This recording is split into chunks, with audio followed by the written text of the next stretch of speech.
ਹੁਣ ਕਈ ਵਾਰੀ ਲੋਕ ਇਹ ਦੇਖਦੇ ਨੇ ਕਿ ਵਕੀਲ ਕਹਿੰਦੇ ਅਸੀਂ ਅਦਾਲਤਾਂ ਤੋਂ ਬਾਹਰ ਤੁਹਾਡੀ ਸੁਲ੍ਹਾ ਸਫਾਈ ਕਰਾ ਦਿੰਦੇ ਹਾਂ, ਮੀਡੀਏਟਰ ਬਣਦੇ ਨੇ। ਮੀਡੀਏਸ਼ਨ ਕਹਿੰਦੇ ਇਹਨੂੰ ਕਿਹਾ ਜਾਂਦਾ।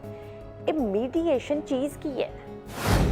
ਸੋ ਮੀਡੀਏਟਰ ਦੀ ਮਦਦ ਨਾਲ ਮੀਡੀਏਟਰ ਨੇ ਉਹਨਾਂ ਨਾਲ ਗੱਲਬਾਤ ਕਰਨੀ ਹੈਗੀ, ਇੱਕ ਦੂਜੇ ਦੀ ਸਟੋਰੀ ਸੁਣਨੀ ਹੈਗੀ ਆ, ਪੋਜੀਸ਼ਨ ਸੁਣਨੀ ਹੈਗੀ ਆ, ਤੇ ਉਹਨਾਂ ਨੂੰ ਮਦਦ ਕਰਨੀ ਹੈਗੀ ਆ ਕਿ ਇਹਦਾ ਕੋਈ ਸੋਲੂਸ਼ਨ ਲੱਭੇ। ਜਿਹੜਾ ਮੀਡੀਏਟਰ ਹੈਗੇ ਆ ਉਹ ਨਿਊਟਰਲ ਹੁੰਦੇ ਆ। ਜਦੋਂ ਮੀਡੀਏਟਰ ਦੀ ਗੱਲ ਹੁੰਦੀ ਹੈ ਸਾਡੇ ਦਿਮਾਗ 'ਚ ਨਹੀਂ ਪੈਂਦੀ। ਸਾਨੂੰ ਆਈ ਲੱਗਦਾ ਹੈਗਾ ਵੀ ਜਦੋਂ ਅਸੀਂ ਕੋਰਟ ਦੇ ਵਿੱਚ ਚੱਲੇ ਹਾਂ, ਡਿਸਾਈਡ ਤਾਂ ਕੋਰਟ ਨੇ ਕਰਨਾ, ਡਿਸਾਈਡ ਤਾਂ ਉੱਥੇ ਜੱਜ ਬੈਠ ਕੇ ਕਰੇਗਾ। ਮੀਡੀਏਟਰ ਦੇ ਕੋਲੇ ਇਹੋ ਜਿਹੀ ਕੋਈ ਕੁਆਲੀਫਿਕੇਸ਼ਨ ਹੈ ਜਾਂ ਮੀਡੀਏਟਰ ਜਿਹੜੇ ਨੇ ਉਹ ਵਕੀਲ ਨੇ ਜਿਨ੍ਹਾਂ ਦਾ ਬਹੁਤ ਸਾਰਾ ਐਕਸਪੀਰੀਅੰਸ ਹੈ, ਜਿਨ੍ਹਾਂ ਨੂੰ ਪਤਾ ਹੈ ਵੀ ਜੱਜ ਨੇ ਅੱਗੇ ਦੱਸਣਾ ਕੀ ਹੈ? ਇਹ ਮੀਡੀਏਟਰ ਹੁੰਦੇ ਕੌਣ ਨੇ? ਉਸ ਤੋਂ ਇਲਾਵਾ ਮੀਡੀਏਟਰਸ ਤੋਂ ਇਲਾਵਾ ਇੱਕ ਹੋਰ ਵੀ ਕੈਟਾਗਰੀ ਹੈਗੀ ਆ, ਆਰਬਿਟਰੇਟਰਸ। ਆਰਬਿਟਰੇਟਰਸ ਆਰ ਡਿਸੀਜਨ ਮੇਕਰਸ। ਮੈਂ ਆਪ ਵੀ ਆਰਬਿਟਰੇਟਰ ਵੀ ਹੈਗੀ ਆ, and so we can hear two-party story without the formalities of the full court and reach a decision, make a decision for the parties. No, mediator the authority ਹੈਗੀ under the ਜਿਹੜੇ ਇੱਥੇ ਕਾਨੂੰਨ ਹੈਗੇ ਸਾਡੇ ਕੋਲ, ਜਿਹੜੇ ਨੀਚੇ mediators mediate ਕਰ ਸਕਦੇ ਹੈਗੇ, ਤੇ ਉਹਨਾਂ ਦਾ ਰੋਲ ਹੈਗਾ again facilitation, ਕਿ parties ਜਿਹੜੇ ਅੜੇ ਹੋਏ ਹੈਗੇ to help them have a conversation ਤੇ ਕੋਈ solution ਲੱਭਣ। ਫਿਰ ਜਦੋਂ ਕੋਈ solution reach ਹੋ ਜਾਂਦਾ, then the mediator writes up the agreement, or writing ਚ mediation minutes of settlement ਸਾਦੇ ਹੈਗੇ ਆ, ਉਹ in writing ਹੋ ਜਾਂਦੀ ਹੈ agreement। ਫਿਰ ਉਹ parties ਉਹ ਕੋਰਟ ਦੇ ਵਿੱਚ attach to court order ਦੇ ਵਿੱਚ ਬਣਾ ਸਕਦੇ, ਉਹ terms ਪਾ ਸਕਦੇ ਤੇ ਫਾਈਲ ਕਰ ਸਕਦੇ to make it binding। Channel Punjabi ਵੇਖ ਰਹੇ ਸਾਰੇ ਦਰਸ਼ਕਾਂ ਦਾ ਫਿਰ ਤੋਂ ਨਿੱਘਾ ਸਵਾਗਤ। ਮੈਂ ਤੁਹਾਡੀ ਆਪਣੀ ਮੇਜ਼ਬਾਨ ਅੰਮ੍ਰਿਤ ਭੱਟੀ। ਦੋਸਤੋ, ਸਭ ਤੋਂ ਪਹਿਲਾਂ ਤਾਂ ਕਹਿੰਦੇ ਹੁੰਦੇ ਨੇ ਕਿ ਰੱਬ ਜਿਹੜਾ ਹੈ ਕਿਸੇ ਡਾਕਟਰ ਜਾਂ ਕਿਸੇ ਵਕੀਲ ਦੇ ਵੱਸ ਪਾਵੇ ਨਾ, ਕਿਉਂਕਿ ਜੇ ਅਸੀਂ ਬਿਮਾਰ ਹੋ ਜਾਂਦੇ ਹਾਂ ਤਾਂ ਸਾਨੂੰ ਇਹ ਨਹੀਂ ਪਤਾ ਹੁੰਦਾ ਵੀ ਸਾਡੀ ਬਾਡੀ ਦੇ ਅੰਦਰ ਹੋ ਕੀ ਰਿਹਾ। ਉਹ ਸਿਰਫ ਡਾਕਟਰ ਹੀ ਜਾਣਦਾ ਤੇ ਸਾਨੂੰ ਜਿਹੜਾ ਹੈ ਉਹਦੇ 'ਚ ਤਕਲੀਫ ਹੁੰਦੀ ਹੈ। ਜਦੋਂ ਕਿਸੇ ਵਕੀਲ ਦੇ ਵੱਸ ਪੈਣਾ ਹੋਵੇ, ਯਾਨੀ ਕਿ ਕੋਈ ਨਾ ਕੋਈ ਕੋਰਟ ਦਾ ਕੇਸ, ਸਭ ਤੋਂ ਪਹਿਲਾਂ ਤਾਂ ਕੋਰਟ ਦੇ ਵਿੱਚ ਜਾਣਾ ਬਹੁਤ ਸਾਰੇ ਲੋਕਾਂ ਨੂੰ ਬਹੁਤ ਔਖਾ ਲੱਗਦਾ। ਅਦਾਲਤਾਂ ਦੇ ਚੱਕਰ ਲਗਾਉਣੇ, ਫਿਰ ਜਿਹੜੇ ਕੇਸਿਸ ਨੇ ਕਿੰਨੇ ਸਾਲ ਚੱਲਦੇ ਨੇ, ਉਹਦੇ ਵਿੱਚ ਖਰਚਾ ਬਹੁਤ ਜ਼ਿਆਦਾ ਹੁੰਦਾ ਤੇ ਬਾਅਦ ਦੇ ਵਿੱਚ ਸਾਹਮਣੇ ਜਿਹੜੀ ਦੂਜੀ ਪਾਰਟੀ ਹੈ ਉਹਦੇ ਸਾਹਮਣੇ ਖੜੇ ਹੋ ਕੇ ਗੱਲਾਂ ਕਰਨੀਆਂ, ਸਾਰੀਆਂ ਗੱਲਾਂ ਬਾਤਾਂ ਦੱਸਣੀਆਂ, ਇਹ ਔਖੀਆਂ ਲੱਗਦੀਆਂ। ਕਈ ਵਾਰੀ ਵਕੀਲ ਸਾਨੂੰ ਕਹਿ ਦਿੰਦੇ ਨੇ ਵੀ ਜਿਹੜੀ ਦੂਜੀ ਪਾਰਟੀ ਹੈ ਨਾ, ਅਸੀਂ ਉਹਨਾਂ ਨਾਲ ਬੈਠ ਕੇ ਤੁਹਾਡੀ ਸੁਲ੍ਹਾ ਕਰਾ ਦਿੰਦੇ ਹਾਂ। ਵੇਟ ਜੇ ਸੁਲ੍ਹਾ ਹੀ ਕਰਨੀ ਹੁੰਦੀ ਤਾਂ ਸਾਨੂੰ ਕੋਰਟ ਦੇ ਵਿੱਚ, ਅਦਾਲਤਾਂ ਦੇ ਵਿੱਚ ਜਾ ਕੇ ਕੇਸ ਪਾਉਣ ਦੀ ਲੋੜ ਕਾਹਦੇ ਵਾਸਤੇ ਸੀ? ਨਾਲੇ ਵਕੀਲ ਜਿਹੜੇ ਕਹਿੰਦੇ ਨੇ ਕਿ ਅਸੀਂ ਇਹ ਤੁਹਾਡੀ ਸੁਲ੍ਹਾ ਕਰਾਉਂਦੇ ਹਾਂ, ਕੀ ਵਕੀਲ ਸੱਚੀ ਮੁੱਚੀ ਸੁਲ੍ਹਾ ਕਰਾ ਸਕਦੇ ਨੇ? ਜੇ ਸੁਲ੍ਹਾ ਹੀ ਕਰਨੀ ਹੁੰਦੀ ਦੋਸਤੋ, ਫਿਰ ਤਾਂ ਘਰੇ ਬੈਠ ਕੇ ਵੀ ਹੋ ਸਕਦੀ ਸੀ, ਫਿਰ ਅਦਾਲਤਾਂ 'ਚ ਜਾਣ ਦੀ ਵੀ ਕੀ ਜ਼ਰੂਰਤ ਹੈ? ਅੱਛਾ, ਜਿਹੜੇ ਵਕੀਲ ਕਹਿੰਦੇ ਨੇ ਕਿ ਇਹ ਸੁਲ੍ਹਾ ਹੋ ਸਕਦੀ ਹੈ, ਇਹ ਵਿਚੋਲਗੀ ਜਿਹੜੀ ਹੈਗੀ ਇਹ ਠੀਕ ਹੈ, ਕਿ ਸੱਚੀ ਮੁੱਚੀ ਕਾਨੂੰਨ ਦੀ ਨਿਗਾਹ ਦੇ ਵਿੱਚ ਵੀ ਇਹ ਵਿਚੋਲਗੀ ਠੀਕ ਹੈ? ਕਿ ਕੋਈ ਵੀ ਜਿਹੜਾ ਵਕੀਲ ਹੈ ਉਹ ਅਦਾਲਤਾਂ ਤੋਂ ਬਾਹਰ ਦੋ ਪਾਰਟੀਆਂ ਨਾਲ ਗੱਲ ਕਰਕੇ ਉਹਨਾਂ ਦੀ ਸੁਲ੍ਹਾ ਕਰਾ ਸਕਦਾ? ਕਾਨੂੰਨ ਦੀ ਜਿਹੜੀ ਕਿਤਾਬ ਹੈ ਉਹਦੇ ਵਿੱਚ ਹਰ ਇੱਕ ਚੀਜ਼ ਲਿਖੀ ਹੈ, ਲੇਕਿਨ ਸਭ ਤੋਂ ਵੱਡੀ ਪ੍ਰੋਬਲਮ ਇਹ ਹੈ ਕਿ ਉਹ ਕਿਤਾਬ ਨਾ ਤਾਂ ਤੁਸੀਂ ਪੜ੍ਹੀ ਹੈ ਨਾ ਅਸੀਂ ਪੜ੍ਹੀ ਹੈ। ਉਹ ਪੜ੍ਹੀ ਹੈ ਤਾਂ ਸਿਰਫ ਵਕੀਲਾਂ ਨੇ। ਅੱਜ ਇੱਕ ਵਕੀਲ ਦੇ ਨਾਲ ਗੱਲਬਾਤ ਕਰਦੇ ਹਾਂ ਕਿ ਮੀਡੀਏਸ਼ਨ, ਵਿਚੋਲਗੀ ਜਾਂ ਸੁਲ੍ਹਾ ਸਫਾਈ ਕਰਾਉਣੀ, ਕਿ ਇਹ ਕਾਨੂੰਨ ਦੀ ਨਿਗਾਹ ਦੇ ਵਿੱਚ ਸਹੀ ਹੈ ਜਾਂ ਨਹੀਂ ਹੈ। ਤੁਹਾਡੀ ਮੁਲਾਕਾਤ ਕਰਵਾਉਣ ਜਾ ਰਹੇ ਹਾਂ ਜੀ ਵਕੀਲ ਕਮਲਜੀਤ ਲਹਿਲ ਦੇ ਨਾਲ। ਕਮਲਜੀਤ, ਸਤਿ ਸ਼੍ਰੀ ਅਕਾਲ ਜੀ, ਸਵਾਗਤ ਹੈ ਤੁਹਾਡਾ। ਸਤਿ ਸ਼੍ਰੀ ਅਕਾਲ ਜੀ, thank you for having me on the show Amrit. Thank you so much. ਮੈਨੂੰ ਪਤਾ ਜੀ ਵਕੀਲ ਬਹੁਤ ਬਿਜ਼ੀ ਹੁੰਦੇ ਨੇ, ਲੇਕਿਨ ਤੁਸੀਂ ਇੰਨਾ ਸਮਾਂ ਕੱਢ ਕੇ ਸਾਡੇ ਨਾਲ ਸਾਡੇ ਸ਼ੋਅ ਦੇ ਉੱਪਰ ਆਏ ਹੋ। ਕਮਲਜੀਤ, ਇੱਕ ਨਾ ਅਜੀਬ ਜਿਹੀ ਗੱਲ ਹੈ, ਸਾਨੂੰ ਲਾਅ ਦੇ ਬਾਰੇ ਪਤਾ ਨਹੀਂ ਹੁੰਦਾ।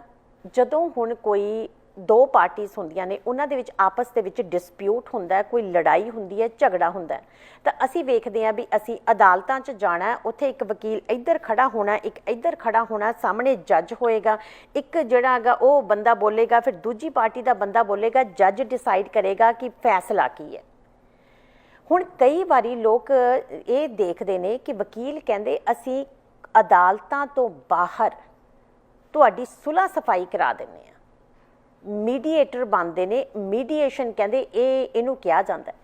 ਇਹ ਮੀਡੀਏਸ਼ਨ ਚੀਜ਼ ਕੀ ਹੈ? ਓਕੇ, ਸੋ ਹੁਣ ਜਿੱਦਾਂ ਤੁਸੀਂ ਗੱਲ ਕੀਤੀ ਹੈਗੀ ਹੈ ਕਿ ਕਿਸੇ ਦਾ ਝਗੜਾ ਚੱਲ ਰਿਹਾ ਹੈਗਾ, ਕੋਰਟ ਦੇ ਵਿੱਚ ਚੱਕਰ ਉਹਨਾਂ ਦੇ ਲੱਗੇ ਹੈਗੇ ਆ, ਤੇ ਉਹ ਵਕੀਲ ਜਾਂ ਉਹਨਾਂ ਨੂੰ ਕਹਿੰਦੇ ਹੈਗੇ mediation, let's try mediation, try ਕਰੀਏ।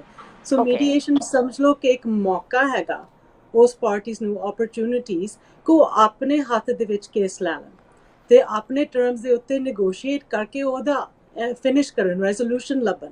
ਸੋ ਮੀਡੀਏਟਰ ਦੀ ਮਦਦ ਨਾਲ, ਮੀਡੀਏਟਰ ਨੇ ਉਹਨਾਂ ਨਾਲ ਗੱਲਬਾਤ ਕਰਨੀ ਹੈਗੀ, ਇੱਕ ਦੂਜੇ ਦੀ ਸਟੋਰੀ ਸੁਣਨੀ ਹੈਗੀ ਆ, ਪੋਜੀਸ਼ਨ ਸੁਣਨੀ ਹੈਗੀ ਆ, ਤੇ ਉਹਨਾਂ ਨੂੰ ਮਦਦ ਕਰਨੀ ਹੈਗੀ ਆ ਕਿ ਇਹਦਾ ਕੋਈ ਸੋਲੂਸ਼ਨ ਲੱਭੀਏ। ਜਿਹੜਾ ਮੀਡੀਏਟਰ ਹੈਗੇ ਆ ਉਹ ਨਿਊਟਰਲ ਹੁੰਦੇ ਆ, ਕਿਸੇ ਦੀ ਸਾਈਡ ਨਹੀਂ ਲੈਂਦੇ। ਨਿਊਟਰਲ ਹੁੰਦੇ ਆ, ਅੱਛਾ ਠੀਕ ਹੈ, ਠੀਕ ਹੈ। ਸੋ ਕਿਸੇ ਦੀ ਸਾਈਡ ਨਹੀਂ ਲੈਂਦੇ ਹੈਗੇ, ਰਾਈਟ। ਸੋ ਮੀਡੀਏਸ਼ਨ ਦੇ ਵਿੱਚ ਆਉਂਦੇ ਹੈਗੇ ਐਜ਼ ਅ ਨਿਊਟਰਲ ਪਾਰਟੀ।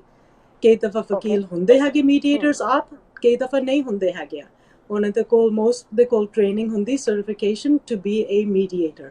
ਉਹਨਾਂ ਦੀ ਇਹ ਜੌਬ ਹੈਗੀ ਆ ਕਿ ਕਿਸੇ ਦੀ ਸਾਈਡ ਲੈਣੀ ਨਹੀਂ ਆ, ਦੋਨੋਂ ਸਾਈਡ ਉਹਨਾਂ ਦੀ ਗੱਲਾਂ ਸੁਣਨੀਆਂ ਹੈਗੀਆਂ ਤੇ ਉਹਨਾਂ ਨੂੰ ਫੈਸਿਲਿਟੇਟ ਕਰਨਾ, ਕਨਵਰਸੇਸ਼ਨਸ ਕਰਨੇ ਨੂੰ, ਡਿਸਕਸ਼ਨ ਕਰਨੇ ਨੂੰ ਦੂਜੇ ਨਾਲ, ਤੇ ਆਪ ਦੇ ਆਪ ਕੋਈ ਸੋਲੂਸ਼ਨ ਲੱਭਣ ਨੂੰ।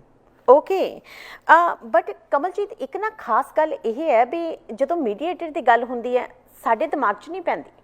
ਸਾਨੂੰ ਆਈ ਲੱਗਦਾ ਹੈਗਾ ਵੀ ਜਦੋਂ ਅਸੀਂ ਕੋਰਟ ਦੇ ਵਿੱਚ ਚੱਲੇ ਹਾਂ, ਡਿਸਾਈਡ ਤਾਂ ਕੋਰਟ ਨੇ ਕਰਨਾ, ਡਿਸਾਈਡ ਤਾਂ ਉੱਥੇ ਜੱਜ ਬੈਠ ਕੇ ਕਰੇਗਾ। ਮੀਡੀਏਟਰ ਦੇ ਕੋਲੇ ਇਹੋ ਜਿਹੀ ਕੋਈ ਕੁਆਲੀਫਿਕੇਸ਼ਨ ਹੈ ਜਾਂ ਮੀਡੀਏਟਰ ਜਿਹੜੇ ਨੇ ਉਹ ਵਕੀਲ ਨੇ ਜਿਨ੍ਹਾਂ ਦਾ ਬਹੁਤ ਸਾਰਾ ਐਕਸਪੀਰੀਅੰਸ ਹੈ, ਜਿਨ੍ਹਾਂ ਨੂੰ ਪਤਾ ਹੈ ਵੀ ਜੱਜ ਨੇ ਅੱਗੇ ਦੱਸਣਾ ਕੀ ਹੈ? ਇਹ ਮੀਡੀਏਟਰ ਹੁੰਦੇ ਕੌਣ ਨੇ? ਸੋ ਮੀਡੀਏਟਰਸ ਜਿੱਦਾਂ ਮੈਂ ਕਿਹਾ ਵਕੀਲ ਵੀ ਹੋ ਸਕਦੇ, ਪਰ ਜ਼ਰੂਰੀ ਨਹੀਂ ਹੈ ਕਿ ਉਹ ਵਕੀਲ ਹੋਣ। ਤੇ ਜਿਹੜੇ ਇੱਥੇ ਬ੍ਰਿਟਿਸ਼ ਕੋਲੰਬੀਆ ਦੇ ਵਿੱਚ ਇੱਕ ਆਰਗੇਨਾਈਜੇਸ਼ਨ ਹੈਗੀ ਆ, ਉਹਨੂੰ ਸਾਦੇ ਮੀਡੀਏਟ BC। ਉਹਨਾਂ ਦੇ ਕੋਲ ਲਿਸਟ ਹੈਗੀ ਆਫ ਦ ਮੀਡੀਏਟਰਸ, ਸਰਟੀਫਾਈਡ ਅਕ੍ਰੈਡਿਟਡ ਮੀਡੀਏਟਰਸ। ਮਤਲਬ ਕਿ ਉਹਨਾਂ ਨੇ ਟ੍ਰੇਨਿੰਗ ਲਈ ਹੈਗੀ ਹੈ ਤੇ ਕਈ ਦਫਾ ਕਈ ਸਾਲ ਲੱਗ ਜਾਂਦੇ ਹੈਗੇ ਉਹ ਟ੍ਰੇਨਿੰਗ ਲੈਣ ਲਈ, to help people resolve their disputes. ਉਸ ਤੋਂ ਇਲਾਵਾ ਮੀਡੀਏਟਰਸ ਤੋਂ ਇਲਾਵਾ ਇੱਕ ਹੋਰ ਵੀ ਕੈਟਾਗਰੀ ਹੈਗੀ ਆ, ਆਰਬਿਟਰੇਟਰਸ। ਆਰਬਿਟਰੇਟਰਸ ਆਰ ਡਿਸੀਜਨ ਮੇਕਰਸ। ਮੈਂ ਆਪ ਵੀ ਆਰਬਿਟਰੇਟਰ ਵੀ ਹੈਗੀ ਆ, and so we can hear two-party story without the formalities of the full court and reach a decision, make a decision for the parties. ਉਹ ਇੱਕ separate topic, or separate ਚੀਜ਼ ਆ। ਅੱਛਾ, ਇਹ ਮੀਡੀਏਟਰ ਜਿਹੜੇ ਨੇ ਇਹ ਵੀ ਡਿਸੀਜਨ ਲੈ ਸਕਦੇ ਨੇ ਵੀ ਤੁਸੀਂ ਐਂ ਕਰੋ, ਜਾਂ ਤੁਹਾਨੂੰ ਗਾਈਡ ਕਰ ਸਕਦੇ ਨੇ ਤੁਸੀਂ ਐਂ ਕਰੋ ਵੀ ਤੁਸੀਂ ਐਂ ਕਰੋ? ਕੀ ਉਹਨਾਂ ਕੋਲ ਅਥਾਰਟੀ ਹੁੰਦੀ ਹੈ ਕੋਰਟ ਵੱਲੋਂ? ਨੋ, ਮੀਡੀਏਟਰ ਦੀ ਅਥਾਰਟੀ ਹੈਗੀ ਅੰਡਰ ਜਿਹੜੇ ਇੱਥੇ ਕਾਨੂੰਨ ਹੈਗੇ ਸਾਡੇ ਕੋਲ, ਜਿਹੜੇ ਨੀਚੇ ਮੀਡੀਏਟਰਸ ਮੀਡੀਏਟ ਕਰ ਸਕਦੇ ਹੈਗੇ, ਤੇ ਉਹਨਾਂ ਦਾ ਰੋਲ ਹੈਗਾ ਅਗੇਨ ਫੈਸਿਲਿਟੇਸ਼ਨ, ਕਿ ਪਾਰਟੀਜ਼ ਜਿਹੜੇ ਅੜੇ ਹੋਏ ਹੈਗੇ to have them, help them have a conversation ਤੇ ਕੋਈ ਸੋਲੂਸ਼ਨ ਲੱਭਣ। ਫਿਰ ਜਦੋਂ ਕੋਈ ਸੋਲੂਸ਼ਨ ਰੀਚ ਹੋ ਜਾਂਦਾ, then the mediator writes up the agreement, or writing 'ਚ mediation minutes of settlement ਸਾਦੇ ਹੈਗੇ ਆ, ਉਹ in writing ਹੋ ਜਾਂਦੀ ਹੈ agreement। ਫਿਰ ਉਹ ਪਾਰਟੀਜ਼ ਉਹ ਕੋਰਟ ਦੇ ਵਿੱਚ ਅਟੈਚ ਟੂ ਕੋਰਟ ਆਰਡਰ ਦੇ ਵਿੱਚ ਬਣਾ ਸਕਦੇ, ਉਹ ਟਰਮਸ ਪਾ ਸਕਦੇ ਤੇ ਫਾਈਲ ਕਰ ਸਕਦੇ ਟੂ ਮੇਕ ਇਟ ਬਾਈਂਡਿੰਗ। ਅੱਛਾ, ਇਹ ਹੁਣ ਕੋਰਟ ਦੇ ਵਿੱਚ ਜਿਹੜੇ ਕੇਸ ਜਾਂਦੇ ਨੇ ਕਮਲਜੀਤ, ਉਹ ਇੱਕ ਤਰ੍ਹਾਂ ਦੇ ਤਾਂ ਹੁੰਦੇ ਨਹੀਂ ਵੈਸੇ, ਮੈਨੂੰ ਤਾਂ ਦੋ ਤਿੰਨ ਹੀ ਪਤਾ। ਇੱਕ ਤਾਂ ਕ੍ਰਿਮੀਨਲ ਹੁੰਦਾ, ਇੱਕ ਫੈਮਿਲੀ ਹੁੰਦਾ, ਇੱਕ ਜਿਹੜਾ ਹੈਗਾ ਸਿਵਲ ਮੈਟਰਸ ਹੋ ਗਏ, ਲਿਟੀਗੇਸ਼ਨ ਹੋ ਗਏ। ਇਹ ਸਾਰੇ ਦੇ ਸਾਰੇ ਕੇਸਾਂ ਵਾਸਤੇ ਮੀਡੀਏਟਰ ਹੋ ਸਕਦਾ ਹੈ? ਮਤਲਬ ਕਿ ਕੋਈ ਖਾਸ ਕੈਟੇਗਰੀ ਹੈ ਜਿਹਦੇ ਵਿੱਚ ਹੁੰਦਾ? ਸੋ ਕ੍ਰਿਮੀਨਲ ਦਾ ਸਮਝੋ ਉਹ ਆਪਣੀ ਕੈਟੇਗਰੀ ਹੈਗੀ ਆ। ਉਹ ਜੇ ਕਿਸੇ ਨੇ ਨੈਗੋਸ਼ੀਏਟ ਕਰਨਾ, ਪਲੀ ਬਾਰਗਨ ਕਰਨਾ, ਉਹ ਜਿਹੜੇ ਸਰਕਾਰੀ ਵਕੀਲ ਨਾਲ ਉਹ ਡਿਸਕਸ਼ਨਸ ਕਰਨੇ ਪੈਂਦੇ ਹੈਗੇ, ਉੱਥੇ ਮੀਡੀਏਟਰ ਨਹੀਂ ਜਾਂਦੇ ਹੈਗੇ। ਸੋ ਬੇਸਿਕਲੀ ਜਿਹੜੇ ਬਾਕੀ ਦੇ ਤੁਸੀਂ ਕੈਟੇਗਰੀ ਦੱਸੇ ਹੈਗੇ ਆ, ਫੈਮਿਲੀ ਦੇ ਕੇਸ, ਕਿਸੇ ਦੀ ਡਿਵੋਰਸ ਹੋ ਰਿਹਾ ਹੈਗਾ ਤੇ ਪ੍ਰਾਪਰਟੀ ਦੇ ਐਸੈਟਸ ਉੱਤੇ ਇਸ਼ੂ ਹੈਗੀ ਆ, ਜਾਂ ਬੱਚਿਆਂ ਦੇ ਉੱਤੇ ਇਸ਼ੂ ਆ ਕਿ ਕਿੰਨੀ ਪੇਰੈਂਟਿੰਗ ਟਾਈਮ ਕਿਹਨੂੰ ਮਿਲਣੀ ਚਾਹੀਦੀ ਹੈਗੀ, ਕਿਸ ਤਰ੍ਹਾਂ ਹੋਣਾ ਚਾਹੀਦਾ, ਜਾਂ ਉਹਦਾ ਕੰਪਨੀ ਕੋਰਪੋਰੇਟ ਸ਼ੇਅਰ ਡਿਸਪਿਊਟ ਹੋ ਸਕਦਾ, ਉਹਦਾ ਆਮ ਪ੍ਰਾਪਰਟੀ ਡਿਸਪਿਊਟ, ਸਿਵਲ ਸਮਝੋ ਸਿਵਲ ਦੇ ਨੀਚੇ ਆ ਜਾਂਦੇ, ਉਹ ਸਾਰੇ ਮੀਡੀਏਟਰ ਦੇ ਕੋਲ ਜਾ ਸਕਦੇ ਆ। ਵੈਰੀ ਗੁੱਡ ਟੂ ਨੋ, ਬਿਲਕੁਲ ਠੀਕ ਹੈ। ਲੇਕਿਨ ਜਿਹੜੀ ਸਾਡੇ ਪੰਜਾਬੀ ਭਾਈਚਾਰਾ ਹੈ ਨਾ, ਉਹ ਅਕਸਰ ਬੈਠ ਕੇ ਨਾ ਗੱਲਾਂ ਬਾਤਾਂ ਕਰਦਾ ਵੀ ਇਹ ਨਾ ਕਮਲਜੀਤ, ਇਹ ਸਿੱਧੀ ਅਟੈਕ ਵਾਲੀ ਗੱਲ ਨਹੀਂ ਹੈ, ਲੇਕਿਨ ਇਹਨੂੰ ਥੋੜਾ ਜਿਹਾ ਇਹ ਦੇਖਣਾ ਵੀ ਅਸੀਂ ਜਿਹੜੀ ਆਮ ਜਨਤਾ ਅਸੀਂ ਕੀ ਸੋਚਦੇ ਹਾਂ। ਬਹੁਤ ਸਾਰੇ ਲੋਕ ਗੱਲ ਕਰਦੇ ਨੇ ਵੀ ਜੇ ਵਕੀਲਾਂ ਕੋਲੇ ਜਾਓ ਨਾ, ਵਕੀਲਾਂ ਨੇ ਕਰਨਾ ਕੀ ਹੈ, ਕੋਰਟ ਦੇ ਵਿੱਚ ਕੇਸ ਲਿਜਾਣ ਦੀ ਬਜਾਏ ਉਹ ਕਹਿੰਦੇ ਉੱਥੇ ਹੀ ਬੈਠ ਕੇ ਸੁਲ੍ਹਾ ਕਰਾ ਦੇਣਗੇ, ਪੈਸੇ ਪੂਰੇ ਲੈ ਲੈਣਗੇ। ਅੱਛਾ, ਹੁਣ ਇਹ ਸਿੰਪਲੀ ਗੱਲ ਇਹ ਹੈ ਵੀ ਇਹ ਸਾਡੀ ਸਾਊਥ ਏਸ਼ੀਅਨ ਜਿਹੜੀ ਕਮਿਊਨਿਟੀ ਹੈ, ਸਾਡੀ ਪੰਜਾਬੀ ਕਮਿਊਨਿਟੀ ਹੈ, ਉਹਨਾਂ ਨੂੰ ਇਸ ਗੱਲ ਦੀ ਇੱਕ ਤਾਂ ਸਮਝ ਹੈ ਨਹੀਂ ਗੀ। ਸਾਨੂੰ ਐਂ ਲੱਗਦਾ ਵੀ ਇਹ ਵਕੀਲ ਨਾ ਪਤਾ ਨਹੀਂ ਕਿਉਂ ਕਾਲਾ ਮਾਲਾ ਜਾ ਕਰਕੇ ਇਹ ਕੇਸ ਇੱਧਰ ਉੱਧਰ ਰਫਾ ਦਫਾ ਕਰ ਰਹੇ ਨੇ, ਔਰ ਕਈ ਵਾਰੀ ਇਹ ਵੀ ਕਿਹਾ ਜਾਂਦਾ ਵੀ ਵਕੀਲ ਸ਼ਾਇਦ ਦੂਜੇ ਵਕੀਲ ਨਾਲ ਨਾ ਮਿਲ ਗਿਆ ਹੋਵੇ। ਸੋ ਇਸ ਕਰਕੇ ਸਾਡੀ ਸਾਊਥ ਏਸ਼ੀਅਨ ਕਮਿਊਨਿਟੀ ਇਹ ਮੀਡੀਏਟਰ ਵਾਲੇ ਨੂੰ ਕਿਵੇਂ ਦੇਖਦੀ ਹੈ? ਕਿ ਜਿਹੜੇ ਪਪੂਲਰ ਲੋਕੀ ਹੈ? ਹੈਗੇ ਜੋ ਮੈਂ ਸੁਣਿਆ ਹੈਗਾ ਆਪਣੇ ਵਕੀਲ ਕੋਲੀਗਸ ਤੋਂ, ਡੈਫੀਨਿਟਲੀ ਇਹ ਗੱਲ ਕਹਿੰਦੇ ਕਿ ਕਲਾਇੰਟਸ ਜਿਹੜੇ ਹੈਗੇ ਆ ਉਹ ਚਾਹੁੰਦੇ ਹੈਗੇ ਕਿ ਕੋਰਟ ਦੇ ਵਿੱਚ ਲੈ ਕੇ ਜਾਈਏ ਕੇਸ, ਕਿ ਜੱਜ ਦੱਸੇ ਕਿ ਤੁਸੀਂ ਰੋਂਗ ਆ, ਤੁਸੀਂ ਠੀਕ ਆ, ਤੁਸੀਂ ਗਲਤ ਹੈਗੇ। ਉਹ ਜੱਜ ਦੇ ਮੂੰਹ ਸੁਣਨਾ ਚਾਹੁੰਦੇ ਹੈਗੇ, which actually is, ਜਿੱਦਾਂ ਜੇ ਤੁਸੀਂ ਆਪਣੀ ਹਿਸਟਰੀ ਨੂੰ ਦੇਖਦੇ ਟ੍ਰੈਡੀਸ਼ਨਲੀ, ਜੇ ਇੰਡੀਆ ਦੇ ਵਿੱਚ ਅਸੀਂ ਦੇਖੀਏ ਪਿੰਡਾਂ ਦੇ ਵਿੱਚ ਸਰਪੰਚ ਹੁੰਦਾ ਹੈ, ਠੀਕ ਹੈ, ਤੇ ਉਹ ਸਰਪੰਚ ਜੇ ਕੋਈ ਝਗੜਾ ਚੱਲ ਰਿਹਾ ਹੈਗਾ ਪਿੰਡ 'ਚ, ਉਹਨੇ ਬਹਿ ਕੇ ਦੋਨਾਂ ਦੀ ਸਾਈਡ ਸੁਣ ਕੇ ਕੋਈ ਨਾ ਕੋਈ ਸੋਲੂਸ਼ਨ ਲੱਭਣਾ ਉਹਨਾਂ ਨੇ। ਸੋ ਟ੍ਰੈਡੀਸ਼ਨਲੀ ਸਾਡੀ ਜਿਹੜੀ ਹਿਸਟਰੀ ਹੈਗੀ is to actually mediate, right? ਪਰ ਇੱਥੇ ਆ ਕੇ ਵੈਸਟਰਨ ਕਲਚਰ 'ਚ ਵੀ litigate, we want to go to court, right? ਪਰ ਜਿਹੜੇ ਹੁੰਦੇ ਲੋਅਰਸ ਹੈਗੇ ਉਹਨਾਂ ਨੂੰ ਉਹ ਵੀ ਦੇਖਦੇ ਹੈਗੇ ਕਿ ਖਰਚਾ ਬਹੁਤ ਹੈਗਾ ਕੋਰਟ ਦੇ ਵਿੱਚ ਆ ਕੇ ਜਾਣ ਨੂੰ ਕੇਸ, ਤੇ ਕੋਈ ਗਾਰੰਟੀ ਨਹੀਂ ਹੈ ਕਿ ਆਊਟਕਮ ਕੀ ਹੋਣਾ। ਕਿਸੇ ਵਕੀਲ ਨੇ ਤੁਹਾਨੂੰ ਇਹ ਨਹੀਂ ਕਹਿਣਾ ਕਿ ਅੰਮ੍ਰਿਤ ਜੇ ਤੂੰ ਕੋਰਟ ਗਈ ਕੱਲ ਨੂੰ ਗਾਰੰਟੀਡ 100% ਤੇਰੇ ਫੇਵਰ 'ਚ ਸਾਰੇ ਪੁਆਇੰਟ ਆਉਣੇ ਹੈਗੇ। ਕਿਸੇ ਵਕੀਲ ਨੇ ਨਹੀਂ ਕਹਿਣਾ ਇਹ। ਮੀਡੀਏਸ਼ਨ ਦਾ ਇਹ ਫਾਇਦਾ, ਐਂਡ ਜਿਹੜੇ ਗੁੱਡ ਲਾਇਰਸ ਹੈਗੇ ਉਹਨਾਂ ਨੇ ਇਹ ਦੱਸਣਾ ਹੈਗਾ ਕਲਾਇੰਟਸ ਨੂੰ ਕਿ ਮੀਡੀਏਸ਼ਨ ਟਰਾਈ ਕਰੋ। ਤੁਹਾਡਾ ਸਟ੍ਰੈਸ, ਕੋਰਟ ਦਾ ਸਟ੍ਰੈਸ ਇੱਕ ਪਾਸੇ ਹੋਗਾ, ਤੁਹਾਡੇ ਹੱਥ 'ਚ ਓਪਰਚੁਨਿਟੀ ਹੈਗਾ ਕੇਸ ਮੁਕਾਉਣ ਲਈ ਤੁਹਾਡੇ ਟਰਮਸ ਦੇ ਉੱਤੇ। So it's very good advice ਜਦੋਂ ਵਕੀਲ ਕਹਿੰਦੇ ਹੈਗੇ let's try mediation। ਅੱਛਾ, ਹਰ ਇੱਕ ਨੂੰ ਲੱਗਦਾ ਨਾ ਜਦੋਂ ਵੀ ਮੈਂ ਕਿਸੇ ਦੇ ਉੱਪਰ ਕੇਸ ਪਾਉਂਗੀ ਨਾ, ਮੈਨੂੰ ਲੱਗਦਾ ਵੀ ਸਾਰੀ ਚੀਜ਼ ਮੇਰੀ ਸਹੀ ਹੈ। ਮੈਂ ਇਸੇ ਕਰਕੇ ਕੋਰਟ ਜਾ ਰਹੀ ਹਾਂ ਵੀ ਮੈਂ ਦੂਸਰੇ ਨੂੰ ਜੱਜ ਦੇ ਅੱਗੇ ਸਾਹਮਣੇ ਲੈ ਕੇ ਜਾਊਂਗੀ, ਮੈਂ ਦੱਸੂਗੀ ਵੀ ਉਹ ਗਲਤ ਹੈ। ਉਹ ਦੂਸਰਾ ਵਿਅਕਤੀ ਵੀ ਇਸੇ ਤਰੀਕੇ ਜਾ ਰਿਹਾ ਹੁੰਦਾ, ਉਹਨੂੰ ਲੱਗਦਾ ਵੀ ਸਾਰਾ ਕੁਝ ਤਾਂ ਮੈਂ ਠੀਕ ਕੀਤਾ। ਇਹ ਦੂਜਾ ਐਵੇਂ ਜਿਹੜਾ ਛਾਲਾਂ ਚਕਾਈ ਜਾਂਦਾ, ਛਾਲਾਂ ਮਾਰੀ ਜਾਂਦਾ, ਇਹ ਗਲਤ ਹੈ, ਜੱਜ ਨੂੰ ਆਪੇ ਪਤਾ ਲੱਗ ਜਾਣਾ। ਔਰ ਜਦੋਂ ਅਸੀਂ ਕੋਰਟ ਦੇ ਵਿੱਚ ਜਾਂਦੇ ਹਾਂ ਉਦੋਂ ਸਮਾਂ ਤਾਂ ਅਫਕੋਰਸ ਲੱਗਦਾ ਹੀ ਹੈ। ਇਹ ਤਾਂ ਤੁਹਾਡੀ ਗੱਲ ਠੀਕ ਹੈ ਵੀ ਮੀਡੀਏਸ਼ਨ ਵਾਲੀ ਗੱਲ ਦੇ ਵਿੱਚ, ਨਹੀਂ ਤਾਂ ਕਈ ਵਾਰੀ ਪੀੜ੍ਹੀ ਦਰ ਪੀੜ੍ਹੀ ਤਾਂ ਇੰਡੀਆ ਦੇ ਵਿੱਚ ਕੇਸ ਚੱਲਦੇ ਅਸੀਂ ਵੇਖੇ ਨੇਗੇ, ਤੇ ਇੱਥੇ ਥੋੜ੍ਹੀ ਜਿਹੀ ਜਲਦੀ ਹੁੰਦੀ ਹੈ ਲੇਕਿਨ ਸਾਲਾਂ ਲੱਗ ਜਾਂਦੇ ਨੇ। ਬਟ ਸਿੰਪਲੀ ਗੱਲ ਇੰਨੀ ਹੈ ਵੀ ਕੋਰਟ ਦੇ ਵਿੱਚ ਜਾਣਾ ਇੱਕ ਤਾਂ ਸਮਾਂ ਲੱਗਦਾ ਹੈ ਕਮਲ ਜੀ, ਦੂਸਰੀ ਵੱਡੀ ਗੱਲ ਹੈ ਪੈਸਾ ਬਹੁਤ ਲੱਗਦਾ ਹੈ। ਵੱਡੀ ਇਹ ਖਾਸ ਗੱਲ ਹੈ ਇਹ ਜਿਹੜੀ ਮੀਡੀਏਸ਼ਨ ਹੈ ਇਹਦੇ 'ਚ ਕਿੰਨਾ ਕੁ ਪੈਸਾ ਬਚਦਾ ਹੈ ਜਾਂ ਲੱਗਦਾ ਹੈ, ਜਿਹੜੇ ਕੋਰਟ ਕੇਸ ਨੇ ਉਹਦੇ 'ਚ ਕਿੰਨਾ ਕੁ ਪੈਸਾ ਬਚਦਾ ਜਾਂ ਲੱਗਦਾ ਹੈ? ਕੀ ਇਹਨੂੰ ਆਪਾਂ ਆਈ ਦੇਖ ਸਕਦੇ ਹਾਂ ਵੀ ਕੋਈ ਰੈਗੂਲਰ ਜੀ ਫਿਗਰ ਲੈ ਕੇ, ਕਿਉਂਕਿ ਹਰ ਇੱਕ ਕੇਸ ਦੀ ਫੀਸ ਤੁਹਾਡੀ ਵੱਖਰੀ ਹੁੰਦੀ ਹੋਣੀ ਹੈ, ਬਟ ਕੀ ਰੈਗੂਲਰ ਕੋਈ ਫਿਗਰ ਦੇ ਨਾਲ ਆਪਾਂ ਗੱਲ ਕਰ ਸਕਦੇ? ਮੈਂ ਤੁਹਾਨੂੰ ਜਿਹਦਾ ਰੇਂਜ ਦੇ ਸਕਦੀ ਹਾਂ ਕਿ ਕਿੰਨੇ ਕੁ ਰੇਂਜ। ਸੋ ਇਮੀਡੀਏਟਲੀ ਐਨੀਵੇਅਰ ਆਵਰਲੀ ਰੇਟ ਹੈਗਾ firm about 200 all the way up to $600-700, right? So ਘੰਟੇ ਦਾ per hour, yeah, ਠੀਕ ਹੈ। ਤੇ ਵਕੀਲਾਂ ਦਾ ਵੀ probably in that same range, ਘੰਟੇ ਦਾ rate, right? ਕੋਰਟ ਦੇ ਵਿੱਚ ਜਾਣਾ ਜੋ I'll give you example, ਜਿਹੜੇ family case ਹੈਗੇ ਆ, anywhere from 5 ਦਿਨ ਦੀ trial from 20 to 50,000 onwards ਲੱਗ ਸਕਦੇ ਵਕੀਲ ਦਾ cost, right? mediation ਦਾ cost usually ਇੱਕ ਦਿਨ ਦੇ ਵਿੱਚ we can try and resolve the problem anywhere from $3,000 to $5,000. So big difference in ਜੋ ਖਰਚਾ ਲੱਗ ਸਕਦਾ ਹੈਗਾ ਜੇ ਤੁਸੀਂ ਪੂਰੀ ਟ੍ਰਾਇਲ ਕੀਤੀ। ਪਰ ਖਰਚਾ ਅੰਮ੍ਰਿਤ ਇੱਕ ਪਾਸੇ ਹੈਗਾ, ਜਿਹੜਾ ਤੁਸੀਂ ਪਹਿਲਾਂ ਵੀ ਗੱਲ ਬੋਲੀ ਸੀ ਸਟ੍ਰੈਸ, ਕੋਰਟ ਦੇ ਵਿੱਚ ਜਾਣਾ, ਟਾਈਮ ਆਫ ਵਰਕ, ਤੇ ਇਹ ਵੀ ਗੱਲ ਹੈਗੀ ਜਦੋਂ ਤੁਸੀਂ ਕੋਰਟ 'ਚ ਜਾਂਦੇ ਆ ਤੇ ਕੇਸ ਤੁਹਾਡਾ ਮੁੱਕਦਾ ਹੈਗਾ, ਰਾਈਟ ਅਵੇ ਜੱਜਮੈਂਟ ਕਈ ਦਫਾ ਨਹੀਂ ਮਿਲਦੀ, ਕਈ ਦਫਾ ਕਈ ਮਹੀਨੇ ਲੱਗ ਜਾਂਦੇ ਜੱਜ ਨੂੰ ਐਕਚੁਅਲੀ ਜੱਜਮੈਂਟ ਦੇਣ ਨੂੰ, ਰਾਈਟ? ਤੇ ਉਹ ਵੀ ਉਸ ਵਕਤ ਨਹੀਂ, right after you finish the case ਉਸੇ ਟਾਈਮ ਨਹੀਂ ਜੱਜਮੈਂਟ ਹੁੰਦੀ। ਓਕੇ, ਅੱਛਾ ਅੱਛਾ ਕਮਲਜੀਤ, ਇਹ ਜਿਹੜੇ ਮੀਡੀਏਟਰ ਹੁੰਦੇ ਨੇ ਨਾ, ਇਹ ਬੇਸਿਕਲੀ ਇਹਨਾਂ ਦਾ ਫਿਰ ਪ੍ਰੋਸੀਜਰ ਕੀ ਹੈ? ਪਹਿਲਾਂ ਤੁਸੀਂ ਕੋਰਟ 'ਚ ਕੇਸ ਪਾਉਂਦੇ ਹੋ, ਉਦੋਂ ਬਾਅਦ ਫਿਰ ਕੋਰਟ ਵਾਲਿਆਂ ਨੂੰ ਜੱਜ ਨੂੰ ਕਹਿੰਦੇ ਹੋ ਵੀ ਅਸੀਂ ਇਹਨਾਂ ਦੀ ਜਿਹੜੀ ਹੈ ਸੁਲਹ ਸਫਾਈ ਕਰਾਉਣੇ ਆ, ਜਾਂ ਤੁਸੀਂ ਜਦੋਂ ਕਲਾਇੰਟ ਤੁਹਾਡੇ ਕੋਲ ਆਉਂਦਾ ਉਦੋਂ ਹੀ ਉਹਨੂੰ ਕਹਿੰਦੇ ਹੋ ਵੀ ਤੂੰ ਮੀਡੀਏਸ਼ਨ ਕਰ ਲੈ? ਇਹ ਕੀ ਪ੍ਰੋਸੀਜਰ ਹੈ ਸਾਰਾ? ਤਾਂ ਕੋਈ ਜਿੱਦਾਂ ਫਿਕਸਡ ਟਾਈਮ ਨਹੀਂ ਜਦੋਂ ਤੁਸੀਂ ਮੀਡੀਏਟਰ ਕੋਲ ਜਾ ਸਕਦੇ।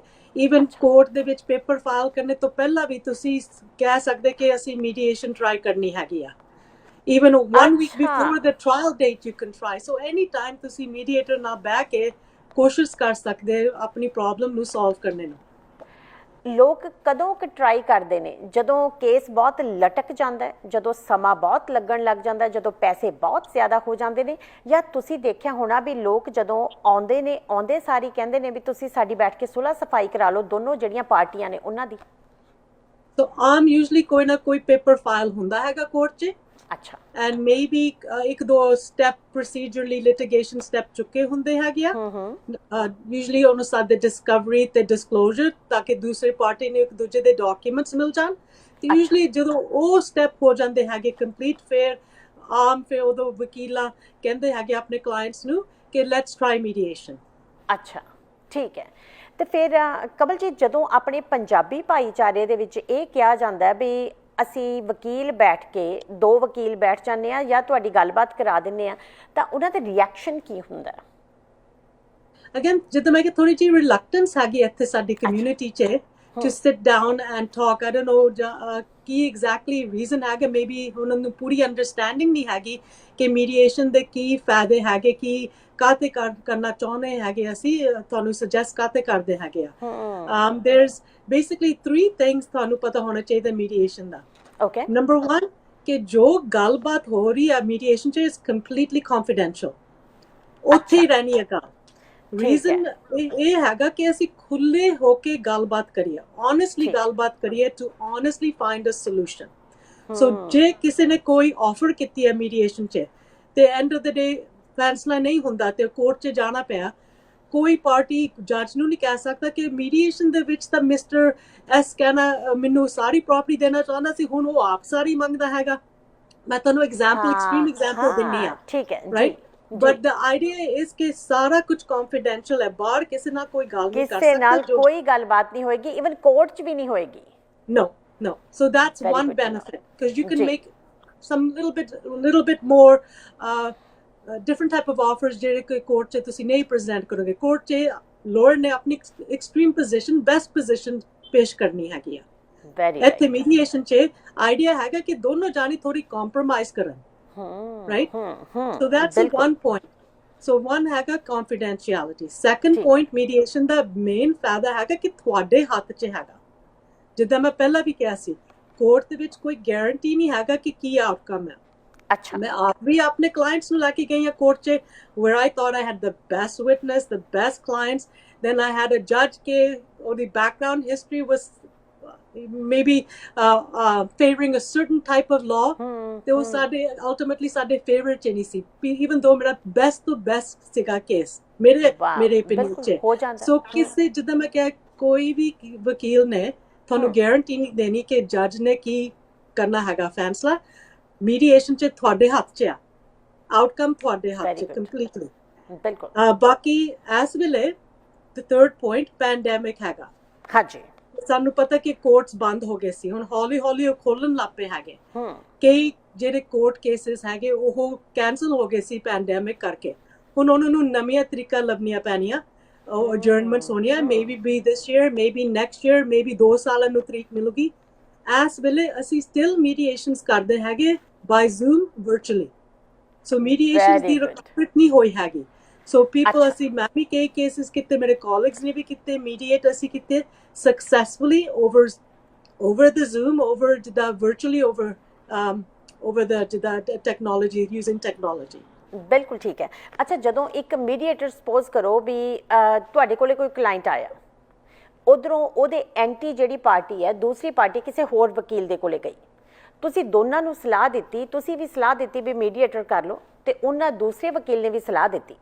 ਹੁਣ ਜਦੋਂ ਦੋਨੋਂ ਪਾਰਟੀਆਂ ਨੂੰ ਇਕੱਠੇ ਲੈ ਕੇ ਆਇਆ ਜਾਊਗਾ ਤਾਂ ਫਿਰ ਦੋਨੋਂ ਵਕੀਲ ਉੱਥੇ ਬੈਠਣਗੇ ਤੇ ਨਾਲ ਕੋਈ ਮੀਡੀਏਟਰ ਬੈਠੂਗਾ, ਜਾਂ ਫਿਰ ਇੱਕ ਵਕੀਲ ਜਾਏਗਾ, ਜਾਂ ਇਕੱਲਾ ਮੀਡੀਏਟਰ ਜਿਹੜਾ ਹੈਗਾ ਉਹ ਦੋਨੋਂ ਪਾਰਟੀਆਂ ਨਾਲ ਗੱਲਬਾਤ ਕਰੂਗਾ? ਮੇਰੀ ਪ੍ਰੈਫਰੈਂਸ ਹੁੰਦੀ ਹੈਗੀ ਕਿ ਜੇ ਤੁਹਾਡੇ ਕੋਲ ਵਕੀਲ ਹੈਗੇ ਤੁਸੀਂ ਨਾਲ ਲੈ ਕੇ ਆਓ। ਵੈਰੀ ਕਰਕੇ ਗੁੱਡ। ਅਗੇਨ ਮੀਡੀਏਟਰ ਭਾਵੇਂ ਅਸੀਂ ਵਕੀਲ ਹੈਗੇ, ਅਸੀਂ ਨਿਊਟਰਲ ਹੈਗੇ, ਅਸੀਂ ਲੀਗਲ ਐਡਵਾਈਸ ਨਹੀਂ ਦੇ ਸਕਦੇ ਆਈਦਰ ਪਾਰਟੀ ਨੂੰ, ਲੀਗਲ ਸਲਾਹ ਨਹੀਂ ਦੇ ਸਕਦੇ ਅਸੀਂ। ਸੋ ਸਾਨੂੰ ਸਾਡੀ ਪ੍ਰੈਫਰੈਂਸ ਹੈਗੀ ਕਿ ਤੁਸੀਂ ਆਪਣੇ ਵਕੀਲ ਨਾਲ ਆਓ, ਸੋਚ ਸਮਝ ਕੇ ਸਾਰੀ ਜੋ ਵੀ ਰੈਜ਼ੋਲੂਸ਼ਨ ਤੁਸੀਂ ਪਹੁੰਚਣਾ ਹੈਗਾ, ਨਤੀਜੇ ਤੇ ਪਹੁੰਚਣਾ, ਕਿ ਸੋਚ ਸਮਝ ਕੇ ਲੀਗਲ ਐਡਵਾਈਸ ਨਾਲ ਤੁਸੀਂ ਉੱਥੇ ਪਹੁੰਚੋ, ਕਿ ਬਾਅਦ ਚ ਤੁਸੀਂ ਨਾ ਕਹੋ ਕਿ ਇਹ ਕੀ ਹੋ ਗਿਆ ਹੈਗਾ, ਏਦਾਂ ਨਹੀਂ ਸੀ, ਮੈਨੂੰ ਨਹੀਂ ਸੀ ਪਤਾ ਕਿ ਏਦਾਂ ਹੋਣਾ। ਰਾਈਟ, ਸੋ ਪ੍ਰੈਫਰੈਂਸ ਹੈਗੀ ਕਿ ਉੱਥੇ ਹੋਣ, ਜੇ ਵਕੀਲ ਤੋਂ ਬਗੈਰ ਹੋਣ, ਕਈ ਦਫੇ ਅਸੀਂ ਕਹੋਗੇ ਕਿ ਮੇਕ ਸ਼ੋਰ ਕਿ ਵਕੀਲ ਬਾਈ ਫੋਨ ਅਵੇਲੇਬਲ ਹੋਗਾ ਵੈਰੀ ਗੁੱਡ ਤੁਹਾਨੂੰ ਐਡਵਾਈਸ ਦੇਣ ਲਈ, ਔਰ ਆਫਟਰਵਰਡਸ ਉਹ ਜੋ ਅਗਰੀਮੈਂਟ ਹੈਗੀ ਉਹ ਚ ਲਿਖ ਸਕਦੇ ਕਿ ਲੀਗਲ ਐਡਵਾਈਸ ਲੈਣੀ ਹੈਗੀ ਅਸੀਂ, ਬਿਲਕੁਲ ਠੀਕ ਹੈ ਵਕੀਲ ਕੋਲ ਜਾ ਸਕਦੇ ਜੀ। ਕਮਲਜੀਤ, ਇੱਕ ਤਾਂ ਕੇਸ ਉਹ ਨੇ ਵੀ ਮੇਰੀ ਬੇਸਮੈਂਟ ਚੜੀ ਨਹੀਂ ਹੈਗੀ, ਬੇਸਮੈਂਟ ਦਾ ਰੈਂਟ ਨਹੀਂ ਆਇਆ, ਸਾਡੇ ਝਗੜਾ ਹੋ ਗਿਆ ਤੇ ਅਸੀਂ ਕੋਰਟ ਦੇ ਵਿੱਚ ਗਏ, ਮੀਡੀਏਸ਼ਨ ਦੇ ਵਿੱਚ ਬਹਿ ਗਏ, ਚਲੋ ਗੱਲ ਖਤਮ ਹੋ ਗਈ। ਕੋਈ ਕੰਪਨੀ ਦੀ ਗੱਲ ਕਰਦੇ ਆ, ਇੰਟਰਪ੍ਰੀਨਿਓਰਸ ਦੀ ਗੱਲ ਕਰਦੇ ਆ, ਉਹਨਾਂ ਦੀ ਆਪਣਾ ਝਗੜਾ ਹੈ, ਲੇਕਿਨ ਕਈ ਮਸਲੇ ਬਹੁਤ ਜ਼ਿਆਦਾ ਪੇਚੀਦਾ ਤੇ ਬਹੁਤ ਜ਼ਿਆਦਾ ਸੈਂਸਿਟਿਵ ਹੁੰਦੇ ਨੇ। ਸਪੋਜ਼ ਕਰੋ ਵੀ ਇੱਕ ਘਰ ਦੇ ਵਿੱਚ ਲੜਾਈ ਮਾਰ ਕੁਟਾਈ ਹੋਈ, ਉਸ ਘਰ ਦੇ ਵਿੱਚ ਅਬਿਊਜ਼ ਹੋਇਆ, ਅਬਿਊਜ਼ ਦੇ ਵਿੱਚ ਜਦੋਂ ਉਹ ਔਰਤ ਨੇ ਕੇਸ ਪਾਇਆ, ਕੇਸ ਪਾ ਕੇ ਉਹ ਜਦੋਂ ਤੁਹਾਡੇ ਕੋਲੇ ਆਈ, ਜੇ ਤੁਸੀਂ ਉਹਨੂੰ ਸਲਾਹ ਦਿਓਗੇ ਵੀ ਤੂੰ ਵਿਚਾਲੇ ਬੈਠ ਜਾ, ਤਾਂ ਉਹਦੇ ਘਰ ਵਾਲੇ ਨੂੰ ਕਿਵੇਂ ਪਤਾ ਲੱਗੂਗਾ ਵੀ ਉਹਦੇ ਤੇ ਕੀ ਚਾਰजेस ਲੱਗਣੇ ਆ, ਅੱਗੇ ਉਹਨੂੰ ਸਮਝ ਕਿਵੇਂ ਆਊਗੀ ਕਿ ਮੀਡੀਏਸ਼ਨ ਜਿਹੜੀ ਹੈ ਉਹ ਹਰ ਇੱਕ ਕੇਸ ਦੇ ਵਿੱਚ ਹੀ ਹੁੰਦੀ ਹੈ ਜਾਂ ਕੋਈ ਖਾਸ ਕੇਸ ਨੇ ਜਿਨ੍ਹਾਂ 'ਚ ਮੀਡੀਏਸ਼ਨ ਨਹੀਂ ਵੀ ਹੁੰਦੀ? ਸੋ ਜਿੱਦਾਂ ਮੈਂ ਕਿ ਜੇ ਕੋਈ ਕ੍ਰਿਮੀਨਲ ਦਾ ਕੇਸ ਹੈਗਾ ਉਹ ਤਾਂ ਸੈਪਰੇਟਲੀ ਇੱਕ ਪਾਸੇ ਕ੍ਰਾਊਨ ਪ੍ਰੋਸੀਕਿਊਟਰ ਨੇ ਉਹ ਹੈਂਡਲ ਕਰਨਾ ਸਾਰਾ ਕੁਝ, ਰਾਈਟ?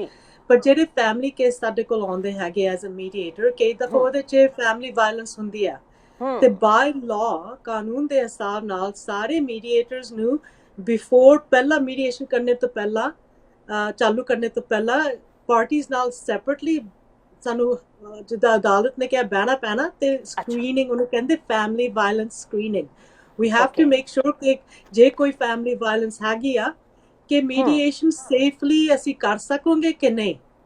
ਸੋ ਜੇ if there is family violence, ਹੁਣ ਕਈ ਮੈਂ ਕਿਤੇ where there is family violence, ਅਸੀਂ ਫਿਰ ਉਹ ਸਟਰਕਚਰ ਸੇਫਲੀ ਕਰਦੇ ਹੈਗੇ, ਸੇਮ ਰੂਮ 'ਚ ਨਹੀਂ ਲਿਆਉਂਦੇ ਉਹਨਾਂ ਨੂੰ, ਸੇਮ ਟਾਈਮ ਸੈਪਰੇਟ ਰੂਮ 'ਚ ਰੱਖਦੇ ਹੈਗੇ ਆ, ਤੇ ਮੀਡੀਏਟਰ ਬੈਕ ਐਂਡ ਫੋਰਥ ਜਾਂਦੇ ਹੈਗੇ ਆ ਫਿਰ। ਬਟ ਇਹ ਜੀ ਮਤਲਬ ਫਿਰ ਕੀ ਸੁਲਹ ਸਫਾਈ ਹੋਏਗੀ ਜਦੋਂ ਦੋ ਵਿਅਕਤੀ ਇੱਕ ਦੂਜੇ ਦੇ ਸਾਹਮਣੇ ਆ ਹੀ ਨਹੀਂ ਸਕਦੇ ਹੈਗੇ?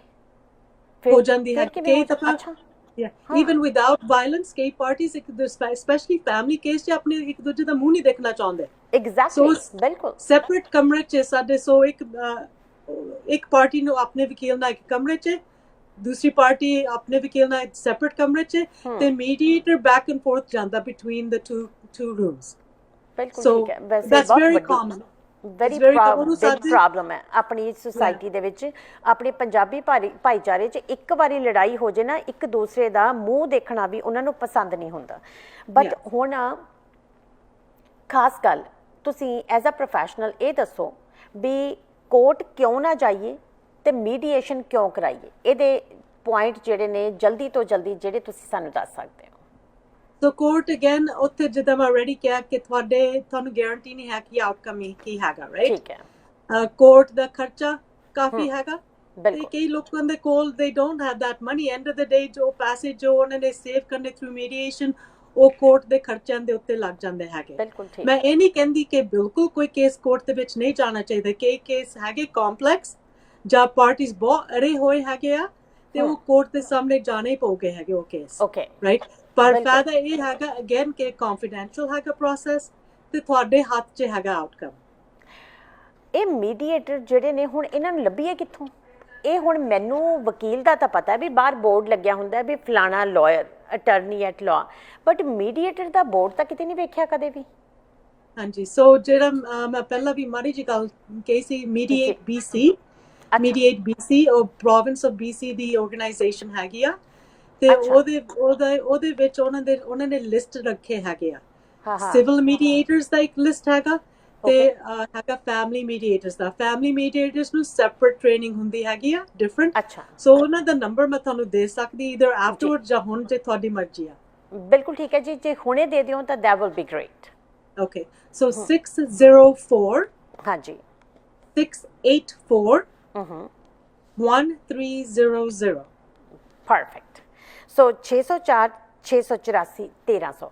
ਅੱਛਾ ਕਮਲਜੀਤ ਲਹਿਲ, ਤੁਸੀਂ ਮੀਡੀਏਟਰ ਵਾਲਾ ਕੰਮ ਜਿਹੜਾ ਹੈਗਾ ਇਹ ਕਰਦੇ ਹੋ? ਹਾਂਜੀ, ਮੈਂ 2013 ਤੋਂ ਕਰਦੀ ਹੈਗੀ ਇਹ ਕੰਮ। ਸੋ ਮੈਨੂੰ ਪਹਿਲਾਂ ਜਿਹੜੀ ਸਰਟੀਫਿਕੇਸ਼ਨ ਲੈਣੀ ਪਈ ਸਾਰੀ। ਓਕੇ, ਤੁਸੀਂ ਵਕੀਲ ਹੋ, ਵਕੀਲ ਤੋਂ ਬਾਅਦ ਮੀਡੀਏਟਰ ਦੀ ਦੁਬਾਰਾ ਤੋਂ ਸਰਟੀਫਿਕੇਸ਼ਨ ਲੈਣੀ ਪਈ?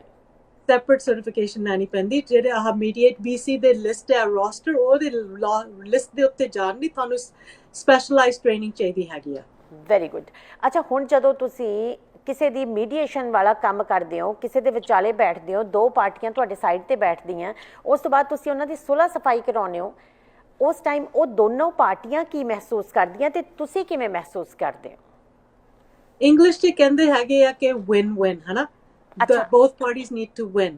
So ਕਈ ਦਫਾ some people come in thinking ਕਿ ਅਸੀਂ ਦੋਨਾਂ ਨੇ win ਕਰਨਾ, ਪਰ ਏਦਾਂ ਕਦੀ ਹੁੰਦਾ ਨਹੀਂ ਅਮਰਤ। ਬੇਸਿਕਲੀ ਦੋਨਾਂ ਪਾਰਟੀਆਂ ਨੂੰ ਦੁੱਖ ਲੱਗਦਾ ਮੀਡੀਏਸ਼ਨ ਦੇ ਵਿੱਚ। ਦੋਨੋਂ ਪਾਰਟੀ ਮੈਨੂੰ ਕਹੋਗੇ ਕਿ ਤੂੰ ਤਾਂ ਮੈਨੂੰ ਕਹੀ ਜਾਨੀ, ਮੈਨੂੰ ਕਹੀ ਜਾਨੀ ਦੇਣ ਨੂੰ। ਜੇ ਦੋਨੋਂ ਪਾਰਟੀ ਏਦਾਂ ਫੀਲ ਕਰਦੇ ਹੈਗੇ, ਪਰ ਅਖੀਰ 'ਚ ਜਦੋਂ ਫੈਸਲਾ ਹੁੰਦਾ ਫੀਲ ਕਰਦੇ ਠੀਕ ਹੈ ਮੇਬੀ ਮੇਰਾ ਬੈਸਟ ਕੇਸ ਨਹੀਂ ਮੈਨੂੰ ਮਿਲਿਆ ਅੱਜ, ਪਰ ਮੇਰੇ ਨਾਲ ਇਹ ਸੋਲੂਸ਼ਨ ਨਾਲ ਜੀ ਸਕਦੀ ਹੈ ਜਾਂ ਜੀ ਸਕਦਾ, and I can move on with my life. That is where we need to get them. Perfect. That's mostly how people feel. Very good. ਤੇ ਮੈਂ ਇੱਕ ਹੋਰ ਪੁਆਇੰਟ ਕੁਇਕਲੀ ਕਹਿਣਾ ਚਾਹੁੰਦੀ ਹੈਗੀ। ਕਈ ਦਫਾ ਮੀਡੀਏਸ਼ਨ ਤੇ ਉਸ ਵੇਲੇ ਉਸ ਵਕਤ ਸੋਲੂਸ਼ਨ ਨਹੀਂ ਹੁੰਦਾ ਕਿਉਂਕਿ ਇਨਫੋਰਮੇਸ਼ਨ ਹੋਰ ਚਾਹੀਦੀ ਜਾਂ ਡਾਕੂਮੈਂਟਸ ਹੋਰ ਚਾਹੀਦੇ, ਪਰ ਸਾਡੇ ਐਕਸਪੀਰੀਅੰਸ 'ਚ ਯੂਜਲੀ ਆਫਟਰਵਰਡ ਜਦੋਂ ਡਾਕੂਮੈਂਟਸ ਮਿਲ ਜਾਂਦੇ ਜਾਂ ਜਦੋਂ ਪਾਰਟੀਜ਼ ਨੂੰ ਥੋੜਾ ਜਿਹਾ ਹੋਰ ਟਾਈਮ ਮਿਲਦਾ ਸੋਚਣ ਨੂੰ, ਜੋ ਗੱਲਬਾਤ ਹੋਈ ਹੈਗੀ ਆ, ਥੋੜੇ ਵੀਕ ਬਾਅਦ, ਥੋੜੇ ਮਹੀਨੇ ਬਾਅਦ ਮੁੱਕ ਜਾਂਦਾ ਕੇਸ, ਉਹ ਆਪਣੇ ਆਪ ਸੋਚਣ ਲੱਗ ਪੈਂਦੇ। So it's a really good process for them to engage in anyways. Very good to know. ਅੱਛਾ ਜਾਣ ਤੋਂ ਪਹਿਲਾਂ ਕੋਈ ਮੈਸੇਜ ਦੇਣਾ ਚਾਹੋਗੇ? No, ਬਸ ਕਿ it's a good opportunity to people to consider mediation because again it empowers them, right? Especially ਜਿਹੜੇ family case ਹੈਗੇ, ਜਿਹੜੇ ਬੱਚੇ ਹੈਗੇ ਇਨਵੋਲਵ, ਜੇ ਤੁਸੀਂ ਆਪਣੇ ਬੱਚਿਆਂ ਨੂੰ ਸ਼ੋ ਕਰ ਸਕਦੇ ਕਿ ਅਸੀਂ ਮਮ ਡੈਡ ਡਿਵੋਰਸ ਤਾਂ ਕਰਨ ਲੱਗੇ ਪਰ ਅਸੀਂ ਇੱਕ ਦੂਜੇ ਨਾਲ ਰਿਸਪੈਕਟਫੁਲੀ ਗੱਲ ਕਰਦੇ ਹੈਗੇ ਤੇ ਆਪਣੇ ਇਸ਼ੂਜ਼ ਨੂੰ ਰਿਜ਼ੋਲਵ ਕਰਦੇ, ਬੱਚਿਆਂ ਨੇ ਵੀ ਗਰੋ ਅਪ ਹੋਣਾ confident ਤੇ ਕਹਿਣਾ ਕਿ ਠੀਕ ਹੈ mom and dad are divorced but they are in a healthy relationship and the children grow up healthy. Perfect. Thank you so much for your time, Kamaljeet. Thank you so much. You're very welcome. Thank you. ਸਤਿ ਸ਼੍ਰੀ ਅਕਾਲ। ਸਤਿ ਸ਼੍ਰੀ ਅਕਾਲ ਜੀ। ਦੋਸਤੋ ਗੱਲਬਾਤ ਚੱਲ ਰਹੀ ਸੀ ਕਮਲਜੀਤ ਲਹਿਲ, ਇਹ ਇੱਕ ਵਕੀਲ ਨੇ, ਉਹਨਾਂ ਨੇ ਇੱਕ ਵੱਖਰੀ ਗੱਲ ਦੱਸੀ। ਅਸੀਂ ਹਮੇਸ਼ਾ ਤੋਂ ਸੋਚਦੇ ਹਾਂ ਵੀ ਕੋਈ ਵੀ ਕੰਮ ਹੋ ਜੇ ਹੁਣ ਤੈਨੂੰ ਅਦਾਲਤਾਂ 'ਚ ਘੜੀਸਣਾ, ਅਦਾਲਤਾਂ ਤੱਕ ਲੈ ਕੇ ਜਾਣਾ, ਉੱਥੇ ਜਾ ਕੇ ਜੱਜ ਡਿਸਾਈਡ ਕਰੇਗਾ ਵੀ ਤੇਰਾ ਬਣਨਾ ਕੀ ਹੈ। ਔਰ ਸਹੀ ਮਾਇਨਿਆਂ ਦੇ ਵਿੱਚ ਨਾ ਦੋਨੋਂ ਸਾਈਡਸ ਜਿਹੜੀਆਂ ਨੇ ਉਹ ਦੋਨੋਂ ਹੀ ਆਪਣੇ ਆਪ ਨੂੰ ਆਈ ਫੀਲ ਕਰਦੀਆਂ ਹੁੰਦੀਆਂ ਕਿ ਮੈਂ ਠੀਕ ਹਾਂ। ਔਰ ਕਿਹਾ ਇਹ ਜਾਂਦਾ ਹੈ, ਕਹਿੰਦੇ ਜਿਹੜੇ ਵਿਅਕਤੀ ਨੇ ਕਿਸੇ ਦਾ ਕਤਲ ਤੱਕ ਕੀਤਾ ਹੁੰਦਾ ਨਾ, ਉਹਨੂੰ ਵੀ ਐਂ ਲੱਗਦਾ ਵੀ ਮੈਂ ਜੋ ਕੀਤਾ ਨਾ, ਮੈਂ ਕੋਈ ਗਲਤ ਥੋੜ੍ਹਾ ਕੀਤਾ, ਉਹਨੇ ਆਹ ਗਲਤੀ ਕੀਤੀ ਸੀ ਤਾਂ ਮੈਨੂੰ ਮਾਰਨਾ ਪਿਆ। ਇੱਥੋਂ ਤੱਕ ਗੱਲ ਹੁੰਦੀ ਹੈ। ਜਿਹੜਾ ਵੀ ਕੋਈ ਵਿਅਕਤੀ ਅਦਾਲਤ ਤੱਕ ਪਹੁੰਚਦਾ ਹੈ, ਕੋਈ ਜਾ ਕੇ ਆਈ ਨਹੀਂ ਕਹਿੰਦਾ ਪਹਿਲੀ ਵਾਰੀ ਵੀ ਜੀ ਮੈਂ ਗਲਤੀ ਕੀਤੀ ਹੈ। ਦੂਸਰੀ ਵੱਡੀ ਗੱਲ, ਜਦੋਂ ਅਸੀਂ ਅਦਾਲਤਾਂ ਦੇ ਦਰਵਾਜ਼ੇ ਖਟਖਟਾਉਂਦੇ ਹਾਂ ਨਾ, ਇੱਕ ਤਾਂ ਸਾਨੂੰ ਹੌਸਲਾ ਹੁੰਦਾ ਵੀ ਅਦਾਲਤਾਂ ਸਾਡੇ ਅੱਗੇ ਹੈਗੀਆਂ ਨੇ, ਇੱਥੇ ਕੋਈ ਨਾ ਕੋਈ ਨਿਆਂ ਮਿਲੂਗਾ। ਸਾਰੀ ਉਮਰ ਦੀ ਕੀਤੀ ਕਤਾਈ ਮਿਹਨਤ ਜਿਹੜੀ ਹੈ, ਸਾਰੀ ਉਮਰ ਦੀ ਪੂੰਜੀ ਜਿਹੜੀ ਅਸੀਂ ਆਪਣੀ ਥੋੜ੍ਹੀ ਬਹੁਤ ਜਮ੍ਹਾਂ ਕੀਤੀ ਹੁੰਦੀ ਹੈ, ਉਹ ਖੇਰੂ ਹੋ ਜਾਂਦੀ ਹੈ। ਕਦੋਂ ਵਕੀਲਾਂ ਦੇ ਖਰਚੇ ਆਉਂਦੇ ਨੇ, ਕਦੋਂ ਅਦਾਲਤਾਂ ਦੇ ਖਰਚੇ ਆਉਂਦੇ ਨੇ, ਕਦੋਂ ਛੁੱਟੀਆਂ ਲੈਣੀਆਂ ਪੈਂਦੀਆਂ ਨੇ, ਉਦੋਂ ਬਾਅਦ ਅਦਾਲਤਾਂ ਦੇ ਗੇੜੇ ਮਾਰਨੇ ਪੈਂਦੇ ਨੇ, ਔਰ ਅਦਾਲਤ ਜਿਹੜੀ ਹੈ ਆਪਣੀ ਆਪਣੀ ਜੁਰਿਸਡਿਕਸ਼ਨ ਦੇ ਵਿੱਚ ਕਿੱਥੇ ਤੱਕ ਤੁਹਾਨੂੰ ਜਾਣਾ ਪੈਂਦਾ। ਇਹ ਸਾਰੀਆਂ ਚੀਜ਼ਾਂ ਨੂੰ ਵੇਖਦੇ ਹੋਏ ਵੈਸੇ ਗੱਲ ਤਾਂ ਮਿਸ ਲਹਿਲ ਦੀ ਠੀਕ ਹੈ। ਪਹਿਲਾਂ ਵੀ ਪੰਚ ਸਰਪੰਚ ਸਾਡੇ ਪਿੰਡਾਂ ਦੇ ਵਿੱਚ ਬਹਿੰਦੇ ਸੀ। ਅੱਜ ਵੀ ਇੰਡੀਆ ਦੇ ਵਿੱਚ ਬਹੁਤ ਸਾਰੇ ਕੇਸਿਸ ਨੇ ਜਿਹੜੇ ਪਿੰਡਾਂ ਦੇ ਵਿੱਚ, ਉਹ ਪਿੰਡਾਂ 'ਚ ਰਿਜ਼ੋਲਵ ਹੋ ਜਾਂਦੇ ਨੇ। ਅਦਾਲਤਾਂ 'ਚ ਜਾਂਦੇ ਹਾਂ ਤੇ ਫਿਰ ਪਤਾ ਨਹੀਂ ਵੀ ਕਿੰਨੇ ਸਾਲ ਇਹ ਕੇਸ ਕਿਸ ਹਿਸਾਬ ਨਾਲ ਚੱਲਣਾ। ਟਰਾਈ ਕਰਨ ਦੇ ਵਿੱਚ ਤਾਂ ਮੇਰੇ ਖਿਆਲ ਕੋਈ ਹਰਜ ਨਹੀਂ ਹੈ। ਇੱਕ ਵਾਰੀ ਟਰਾਈ ਜ਼ਰੂਰ ਕੀਤੀ ਜਾਣੀ ਚਾਹੀਦੀ ਹੈ। ਜੇ ਨਾ ਕੋਈ ਗੱਲ ਪਸੰਦ ਆਵੇ ਮੀਡੀਏਟਰ ਦੀ, ਉਹਨਾਂ ਨੂੰ ਜਵਾਬ ਦੇ ਦਿੱਤਾ ਜਾਵੇ ਵੀ ਨਾ ਬਈ ਅਸੀਂ ਨਹੀਂ ਕਰਨਾ ਹੈਗਾ, ਅਸੀਂ ਤਾਂ ਅਦਾਲਤ 'ਤੇ ਜਾਵਾਂਗੇ, ਉੱਥੇ ਜਾ ਕੇ ਜੋ ਜੱਜ ਕਹੇਗਾ ਉਹੀ ਠੀਕ ਹੈ। ਬਿਲਕੁਲ ਹੋ ਸਕਦਾ, ਲੇਕਿਨ ਜੇ ਇੱਕ ਵਾਰੀ ਟਰਾਈ ਕੀਤੀ ਜਾਵੇ ਤਾਂ ਸੋਚਿਆ ਜਾ ਸਕਦਾ। ਉਮੀਦ ਕਰਦੇ ਹਾਂ ਜੀ ਕਿ ਅੱਜ ਦਾ ਇਹ ਪ੍ਰੋਗਰਾਮ ਕੁਝ ਵੱਖਰਾ ਸੀ, ਕੁਝ ਨਵੀਆਂ ਜਿਹੜੀਆਂ ਗੱਲਾਂ ਬਾਤਾਂ, ਨਵੀਂ ਜਾਣਕਾਰੀ ਸਾਨੂੰ ਸਾਰਿਆਂ ਨੂੰ ਮਿਲੀ, ਤੁਹਾਨੂੰ ਪਸੰਦ ਆਈ ਹੋਏਗੀ। ਐਸੇ ਤਰੀਕੇ ਸਾਡੀ ਕੋਸ਼ਿਸ਼ ਰਹਿੰਦੀ ਹੈ ਕਿ ਨਵੇਂ ਤੋਂ ਨਵਾਂ ਕੋਈ ਨਾ ਕੋਈ ਪ੍ਰੋਗਰਾਮ ਲੈ ਕੇ ਆਈਏ ਜਿਹਦੇ ਨਾਲ ਸਾਨੂੰ ਸਾਰਿਆਂ ਨੂੰ ਜਾਣਕਾਰੀ ਜਿਹੜੀ ਹੈ ਉਹ ਚੰਗੀ ਤਰੀਕੇ ਨਾਲ ਮਿਲਦੀ ਰਹੇ। ਇਸੇ ਦੇ ਨਾਲ ਆਪਣੀ ਹੋਸਟ ਅੰਮ੍ਰਿਤ ਨੂੰ ਦਿਓ ਇਜਾਜ਼ਤ। ਕੱਲ ਨੂੰ ਫਿਰ ਮੁਲਾਕਾਤ ਹੋਏਗੀ ਕੁਝ ਨਵੀਂ ਖਬਰਸਾਰ ਦੇ ਨਾਲ ਤੇ ਇੱਕ ਨਵੀਂ ਇੰਟਰਵਿਊ ਦੇ ਨਾਲ। ਤਦ ਤੱਕ ਲਈ ਖੁਸ਼ ਰਹੋ ਦੋਸਤੋ, ਹੱਸਦੇ ਰਹੋ, ਵਾਸਤੇ ਰਹੋ। ਰੱਬ ਰੱਖ। ਸਾਡਾ ਹਰ ਇੱਕ ਪ੍ਰੋਗਰਾਮ ਵੇਖਣ ਤੇ ਸਾਡੇ ਨਾਲ ਜੁੜਨ ਲਈ ਸਬਸਕ੍ਰਾਈਬ ਕਰੋ ਚੈਨਲ ਪੰਜਾਬੀ ਤੇ ਨੋਟੀਫਿਕੇਸ਼ਨ ਲਈ ਬੈਲ ਆਈਕਨ ਵਾਲੇ ਬਟਨ ਤੇ ਕਲਿੱਕ ਕਰੋ।